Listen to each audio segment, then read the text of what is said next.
Hi, it's Joy Foster, founder of Tech Pixies and the host of the Sparkle and Thrive podcast, where we talk about social media trends. We also talk about life coaching, financial independence for women, and women's issues. Those are the four things that we rotate through on this podcast. And of course, at the beginning of every year, we do a social media trends. And we've got our amazing Facebook coach, V Roberts, with us today. V does all of our coaching calls with our students in our social media accelerator and answers the questions that they have about Facebook. But we thought we'd bring her on to the podcast and really talk about the trends for Facebook in 2023, starting with the fact that Facebook is not dead. Is that correct, V? It's not dead. Facebook is not dead. So you heard it here first. And thank you for having me, Joy. I love being part of the Tech Pixies community. And if you're not signed up yet, make sure you sign up. Of course, today is about the kind of Facebook updates. And there have been quite a few over the last few months since we did this podcast last together. Facebook isn't dead. And the reason why I'm saying this is because, as we know, managing different platforms, it can be difficult to stay on top of managing more than one platform. And I think what happens is business owners are actually getting confused with where to put their energy and perhaps how to spend time on specific platforms. And so what I'm seeing is people are saying, oh, Facebook doesn't work, or Facebook is boring, or nobody's engaging with my Facebook, or Facebook is dead. And that's usually because they haven't really given it a hug. Can I say that? Can I be really cheesy? Facebook for business is brilliant if you are consistent, if you're clear on what content you want to use, if you understand the audience that you are trying to attract on the platform, and if you are varying your content and keeping it informative and engaging and something that will evoke emotion. If you're always posting static photos, or you're always posting words without text, or you're not using things like polls and stories, and yeah, there's lots of different features you can use on Facebook. But as a business page, if you're not doing a few things to test if it works for you, then it's not fair to say it's dead. Because I actually myself, I've got my own pages, but also I know my clients have done very well from using Facebook and even being able to monetize their brands using the platform. So if you're using it and kind of giving up, don't give up just yet. Check out why, watch this podcast and you'll hear some tips, but also do check out why you can get better results by just being, patient, and also having a plan, a content marketing plan. I think that's a great idea. And also, here's the thing I agree with you 100% on, because we've noticed this working on Instagram and also on Facebook. What we get into is a trap of a post that works really well, and then we just repeat that type of post. So let's say, we know reels are working really well. So then all you do are reels. Actually, you got to break it up and do non-reels. Now, that's an interesting new feature in Facebook in the last year. Reels have arrived, and they are alive and well on Facebook now. It took them a while to figure out how to get it to work, but they are working now. And so let's talk about a Reels strategy on Facebook. That's a new feature. Yeah. What do you think? Do you think people should just cross post what they're putting on Instagram, just put it also on Facebook? I mean, I think that's such a good point. What with Reels, what I would say is, because Reels originally started with Instagram and Instagram's owned by Meta stroke Facebook, then you're in good hands if you do integrate the two. However, I am a massive advocate of posting at different times, even if it's the same content, posting at different times when you post on Instagram and Facebook. So for time saving purposes, if you're time poor, then I would say, if you have to, integrate and post simultaneously the same content. If you can avoid it, then you can post a live, you can publish a live reel, or you can schedule a reel now using Meta Business Suite. And previously you could only do that using Creator Studio up until late last year, but you can now schedule via the app. And what I would say to you is, if you're watching this and you are thinking about using reels, a reel strategy can be anything. As some of us are aware, short form content is all the rage. It's actually one of the massive trends at the moment on most platforms that are using social media. So if you're using video and it's, anything up from 7 seconds up to 30 seconds, as an example, then I would definitely say have a plan for the type of content you're going to share. And as Joy rightly said, it doesn't need to be a reel every day or 2 reels a day. And I know some gurus are pushing that as a strategy. Your strategy could actually be a reel every other day and a video every other day. And reels now, when you publish on Facebook and you publish a video, it automatically comes up as a reel. So if you are going to use reels, you want to really be thinking about what's going to be on it, how people are going to engage with it. When they watch it, what action do you want them to take, if any? And what's the purpose of you posting it? Because that's really what your strategy is about. If you're going to have a video strategy, it's the same thing. What's the content? Why are you posting it? What action do you want someone to take away when they've actually watched it, if any? And, you know, when are you going to be sharing it and how? Because remember, even if you only have a reel on Facebook, you can still post that same reel. If you save the video without the Facebook branding, etc., you can actually, before publishing, save that video and reuse it on other platforms. Well, and next week we're going to be talking about TikTok. Well, I'm going to be talking about TikTok because I'm building the TikTok module for Tech Pixies finally, because it's time. But one of the things that I learned with TikTok, which has actually been just a game changer for us, for all of the other networks, has been that the parent company that owns TikTok also owns software called CapCut. Yeah. And CapCut is brilliant for making network agnostic videos. So you craft your videos in CapCut, and you can literally export them to each of the networks, and then you can do all the personalization on the networks themselves. Yes. So if you want to know more about CapCut, if you go to techpixies.com/CapCut, you can grab, you can get started with it. It's really, really brilliant. And I will say that has been a game changer for us, just even in a short period of time. The other thing about CapCut, which I love, and we're not getting paid to say this, I just I just really love it. The other thing I love about CapCut is you can build a team, and you can have all of your team members access those videos too. And so we were creating a joint reel as a team where we combined 16 different videos from Tech Pixies. So it was very cool. We put out a form to all the Tech Pixies, and we said, we've got an I Love Your Pet Day a reel we want to create. Yeah. So we sent out the form, and what we did was we set the form up so that we could get videos back. People could submit videos. And then what Srijal did, who's our intern at the moment, she downloaded all those videos from Google Drive onto her computer. She set up CapCut, added all the videos to CapCut, and then just created this 30-second video of 16 different animals that all went back to back.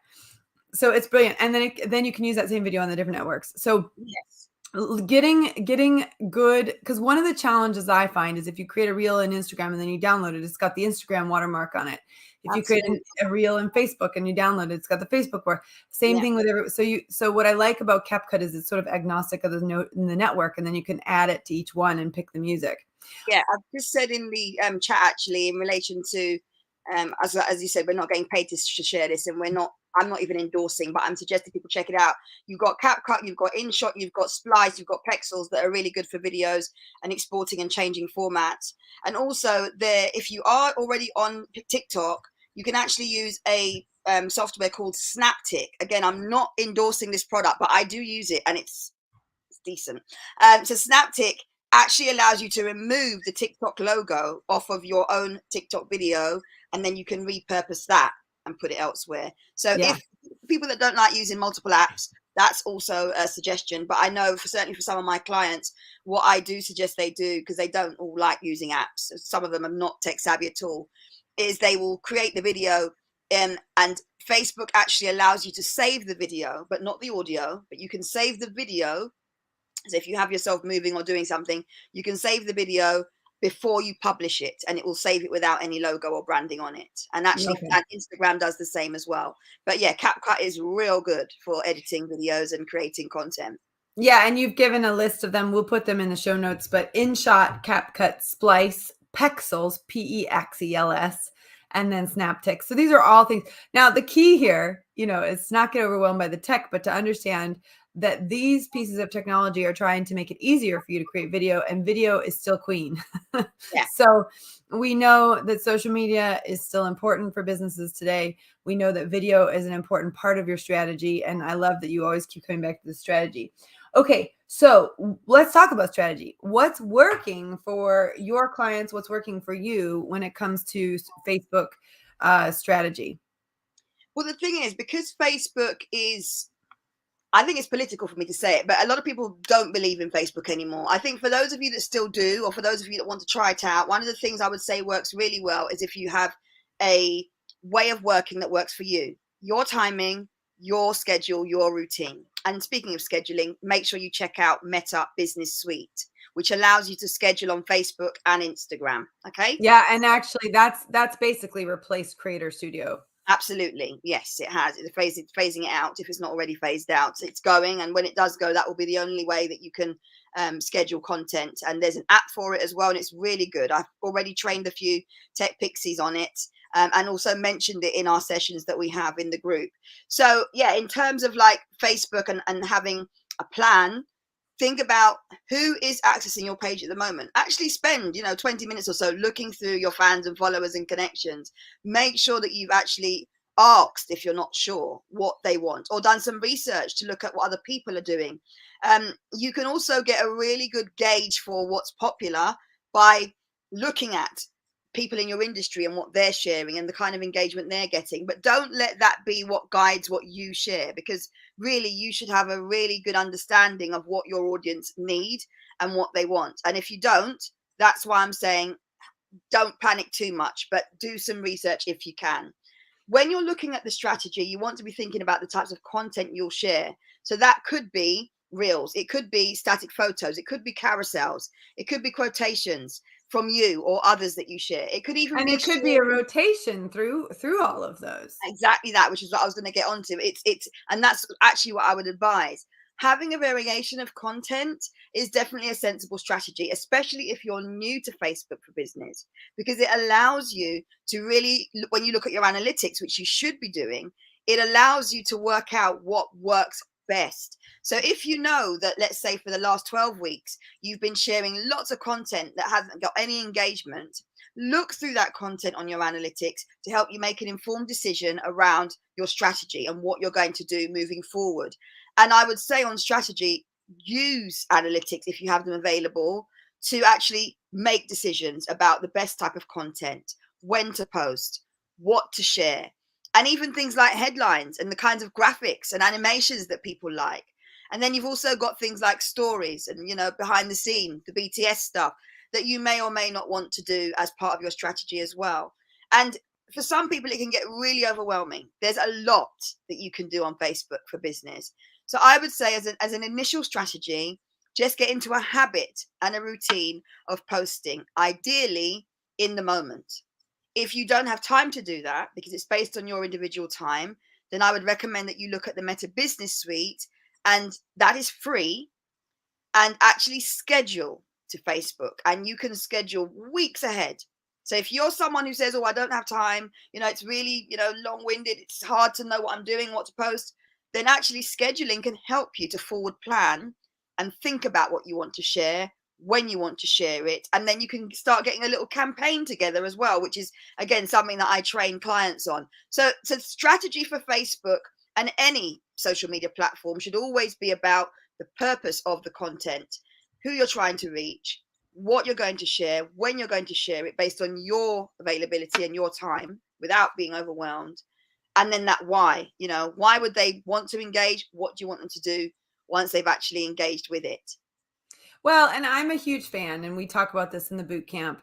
I'm a huge fan of one good post every week. Like, just no matter what you do, you're going to show up once a week and create a post, whether that's a live, whether that's a carousel, whether I like lives because they sort of force you to show up. Like, I go live every week. I mean, we were supposed to go live. We're filming this a few hours later than we were supposed to because I ended up in the vet with my dog. But the goal here is that, you pick a day, you pick a time, and you go live every week, and you just talk about something in your business, or you talk about a client you've worked with, or you give a behind the scenes story, or you tell a funny story or whatever, but there's a connection piece. And I love lives for that because, right now we've got people watching this that can ask us questions live. They can engage with us. It builds up the know, like, and trust factor. Yeah. But even if you're not going to do lives, I like the idea of, okay, what are 52 questions someone could ask me, and then just write an answer to each of those questions and make sure that's releasing every single week. We've got a student in our community who is an email inbox zero specialist.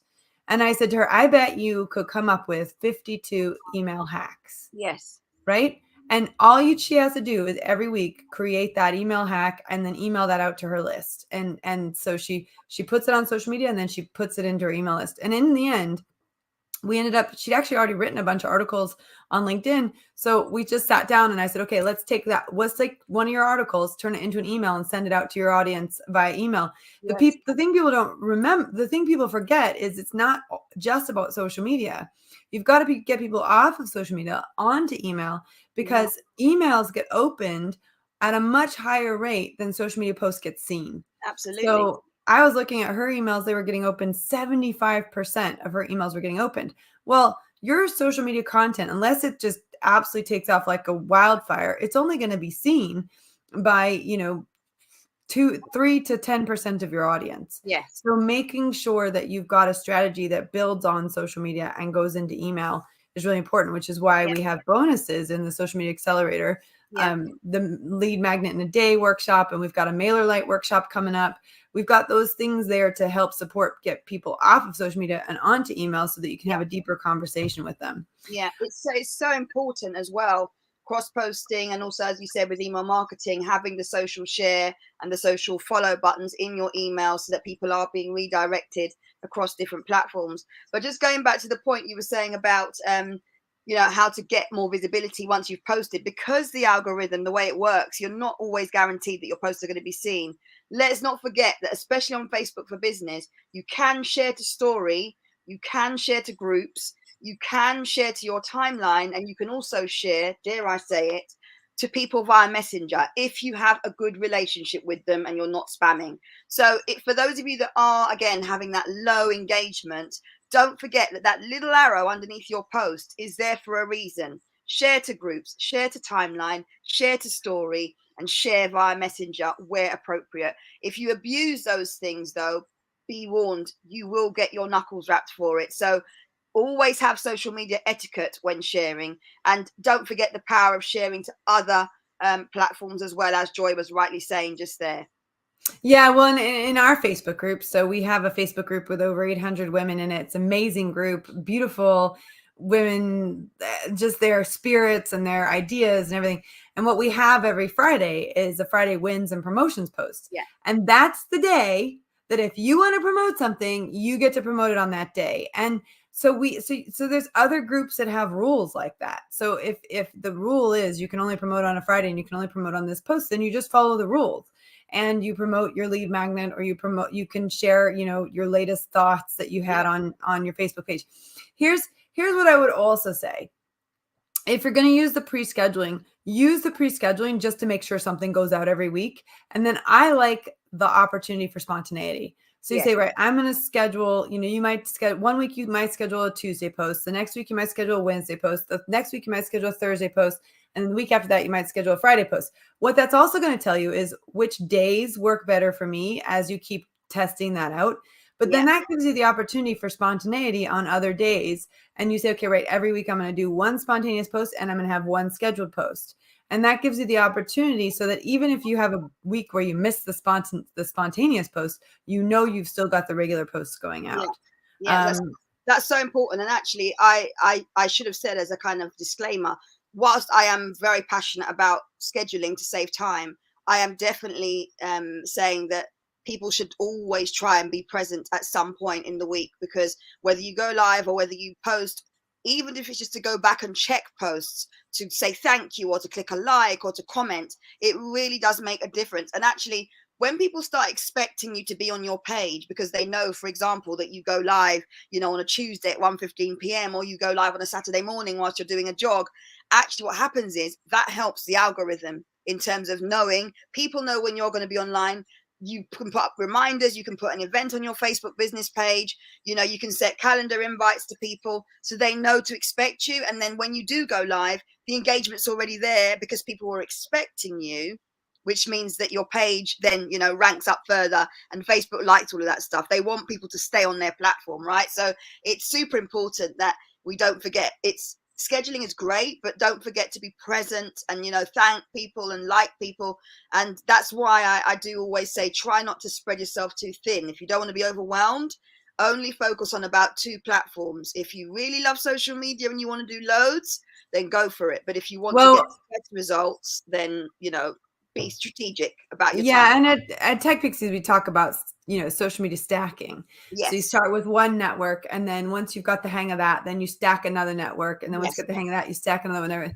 So we have a client we just took on. She's a couple months ago in October. She's a trans woman, and she is a sales specialist, and she wanted to use LinkedIn as her main one, but we knew that she had videos we wanted to embed from YouTube. So we reposted the videos on YouTube. We took off the intros. One thing I think is really important for people to understand, there is no tolerance anymore for social media for a long intro. So if you start a thing saying, you know, hey there, it's, you know, well, like my podcast intro, but I have to do that because otherwise no one would know what the podcast is about. Yes. But actually, even if you listen to some of the bigger podcasts that have, you know, millions of downloads every month, they don't usually start with, you know, hey, you're listening to blah, blah, blah. They actually cut to the like juicy bit of the interview, and then they go to the intro.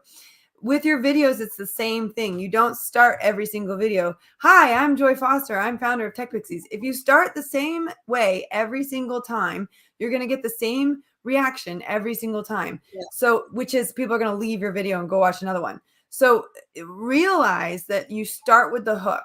The first few words out of your mouth really matter. The first few words you write really matter. The emotion that your picture evokes really matters. So think about that with your strategy. Yeah. Okay, so give me some of the other new features. And also I want to know what's been dropped. Like what's been dropped, like a, what is it called? Like a hot cake, or what's been dropped?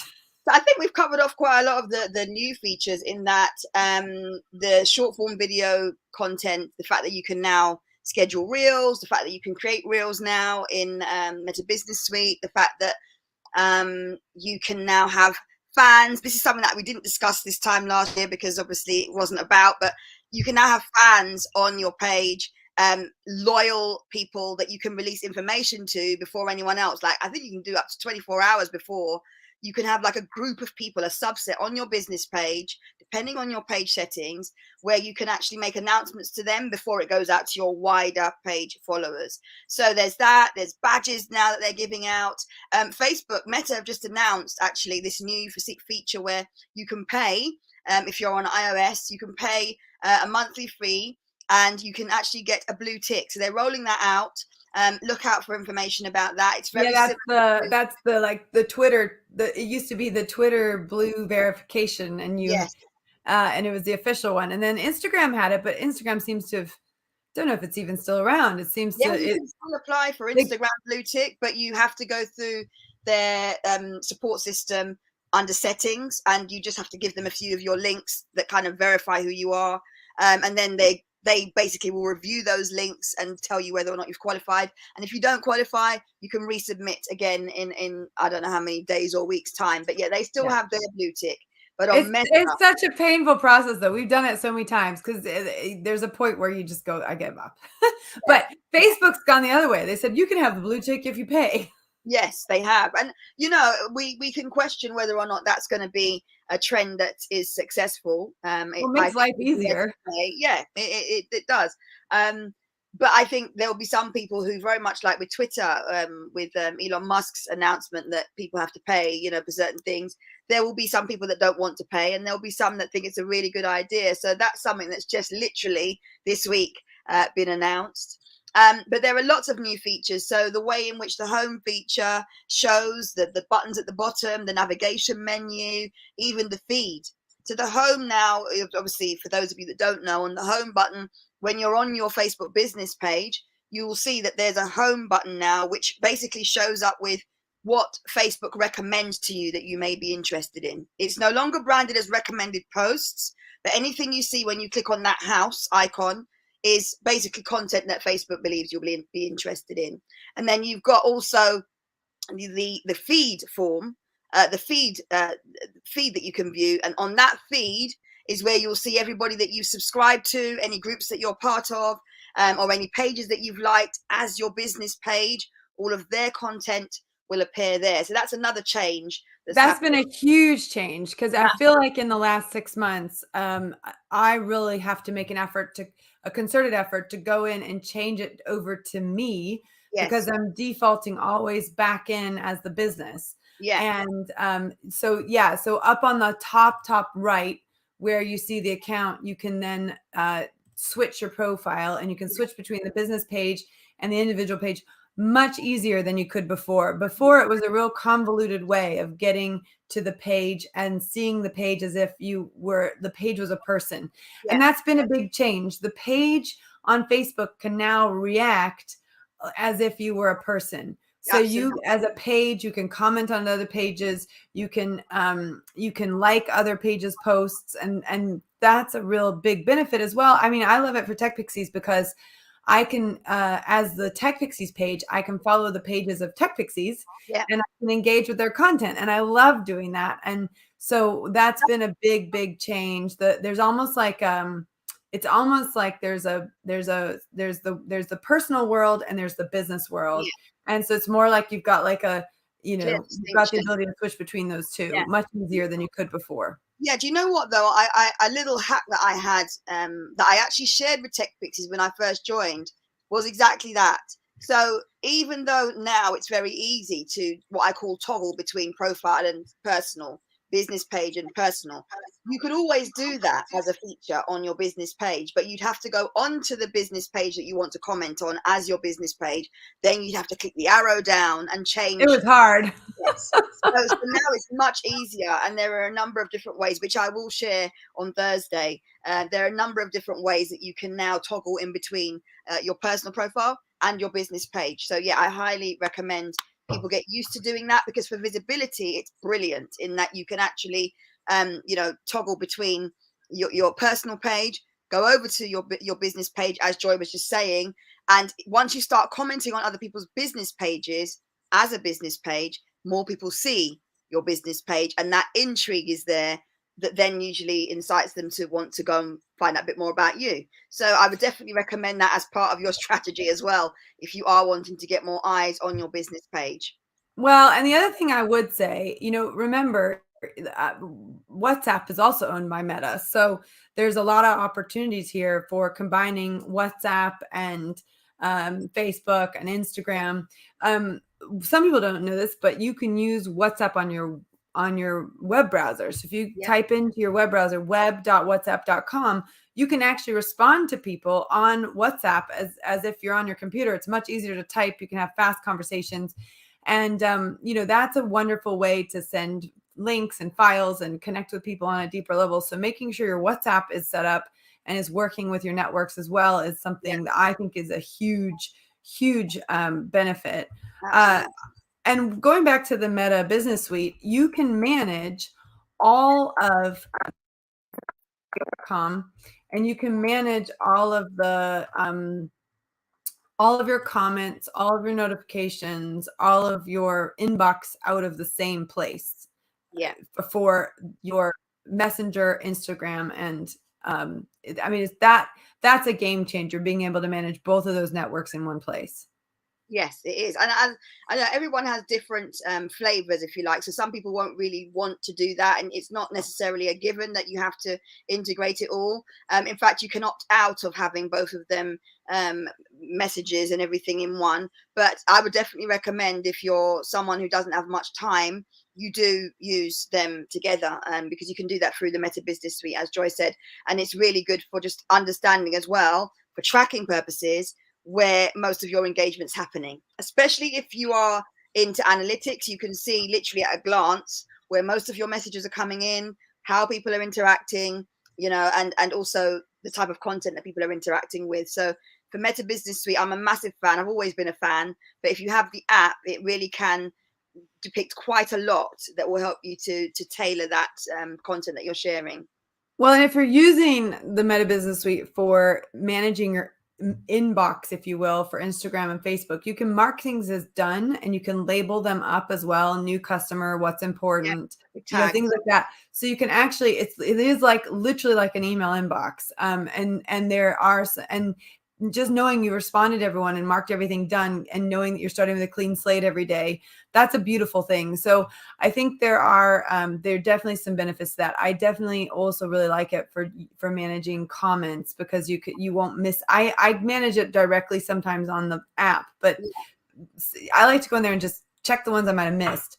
Now, one feature they said they were going to get rid of, but they didn't, is where you can invite someone who's reacted to a post on your page. You can invite them to like your page. You can still do that, but they said they were going to get rid of it, but it's still there. So one of the fastest ways to build up your Facebook page is to create content that people react to, and then invite those people that react to your content to like your page. Yeah, definitely. And also share that link if you have time, if this is part of your strategy. Share the link from that content if you know that it's got good engagement into groups via your email, on blue clickable links, and make more people have access to it. If you're using something like YouTube, for example, you can paste that exact link with a screenshot of the image or the post as a post for your YouTube community. So there's lots of ways you can repurpose content from Facebook.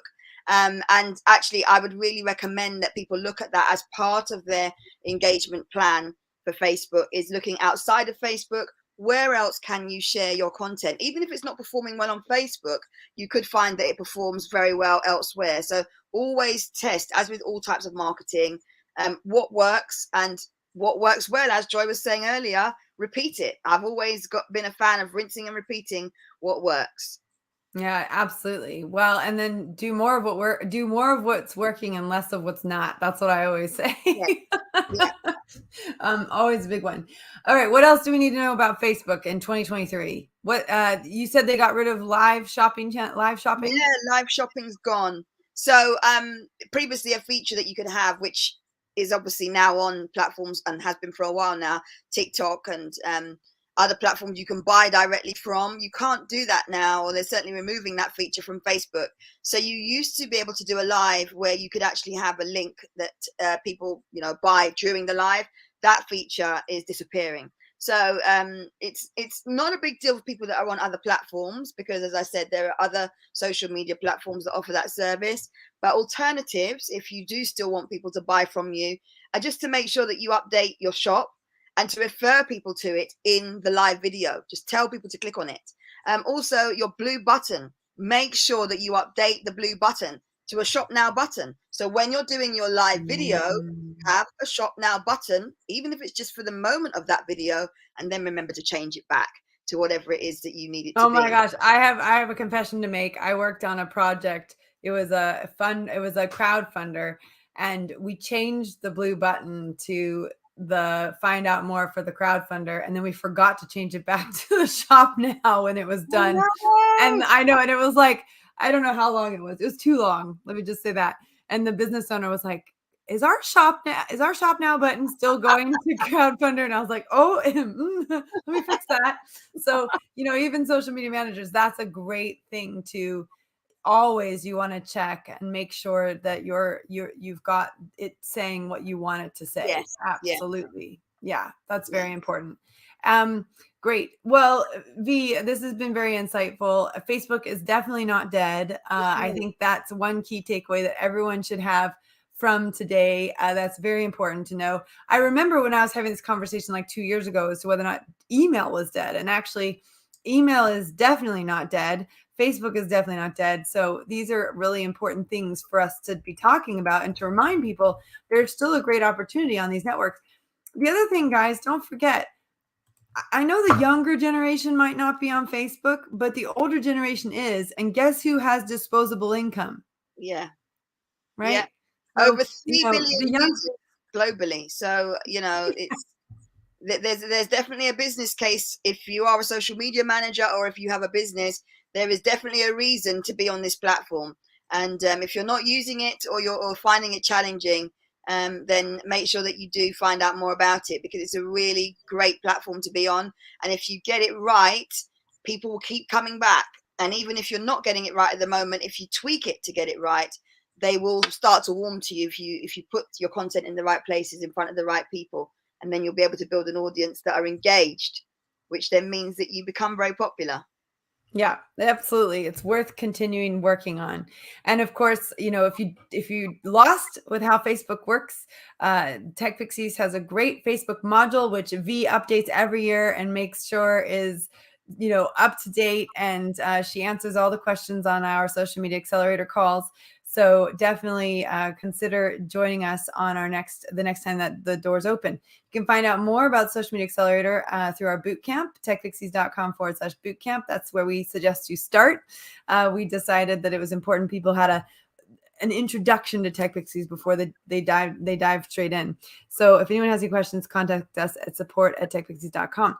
Now you also might want to follow V. And V, where can people follow you and find you? Because you do some great content on a regular basis and help a lot of people. I do. I have to say, I've not been doing that much recently, but I am consistently showing up. So I've got lots of videos on YouTube. I also have Insight to Social, which is my social media page on Instagram. There is also an Insight to Marketing as well, which is where I share lots of content around branding and marketing, because I do run a social media management agency where we do training and consulting for clients. So very active on Insight to Social, which is the Instagram page. We're also on Facebook, but we more show up on Instagram, and very active on Insight to Marketing as well. Yeah, brilliant. And of course, she's back on every year with our trends for Facebook, and we're so grateful for that.